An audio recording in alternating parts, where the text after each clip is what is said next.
Hi guys, আজকে আমি বানাবো চিকেন তন্দুরি। এর জন্য আমি এখানে দুটো বড় বড় চিকেন লেগ পিস নিয়ে নিয়েছি।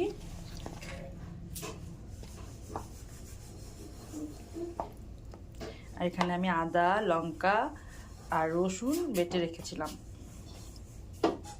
এগুলো দিয়ে আমি এখন ম্যারিনেশন করে রাখবো মোটামুটি আধ ঘন্টার মতো।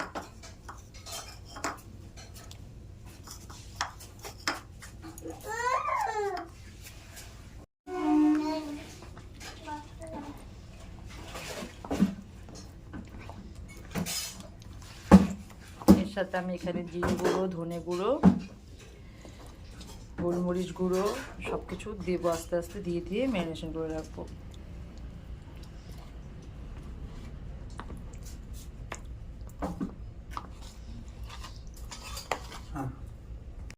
প্রথমে দিয়ে দিলাম চাট মশলা।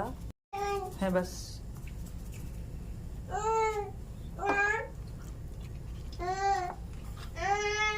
দাও অল্প দাও ধনে গুঁড়ো,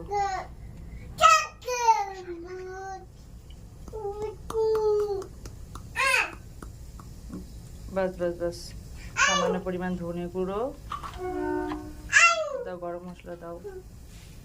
তার সাথে আমি এখানে একটু জিরে গুঁড়ো, ধনে গুঁড়ো, অরিগেনো, গোলমরিচ গুঁড়ো,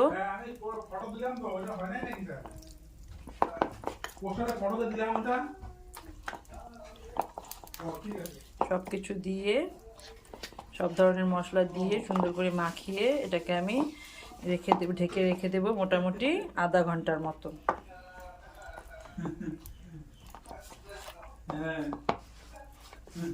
তেলটা দিয়ে নিয়েছি, তেলের মধ্যে একটুখানি সামান্য লবণ দিয়েছি। এখন আমি এখানে দেবো বেসন। যেটুকু পরিমাণ আপনারা চিকেন করবেন ওই বুঝে বেসনটা দেবেন, খুব বেশি প্রয়োজন নেই, অল্প দিলেই হয়। বেসনটাকে নাড়া দিয়ে নিচ্ছি সুন্দর করে তেলের মধ্যে, ভাজা করে নিচ্ছে হালকা।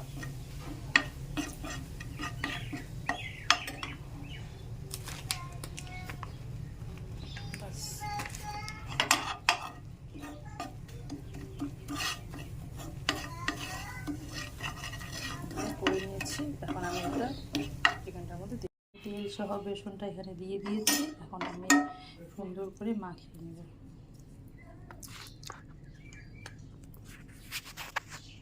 আমি এটা এখানে ট্রান্সফার করে নিয়েছি চিকেন।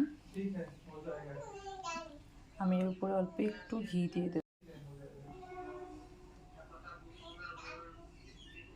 অল্প একটু ঘি দিয়ে দেবো। আমি উপর দিয়ে অল্প একটু ঘি দিয়ে দিয়েছি।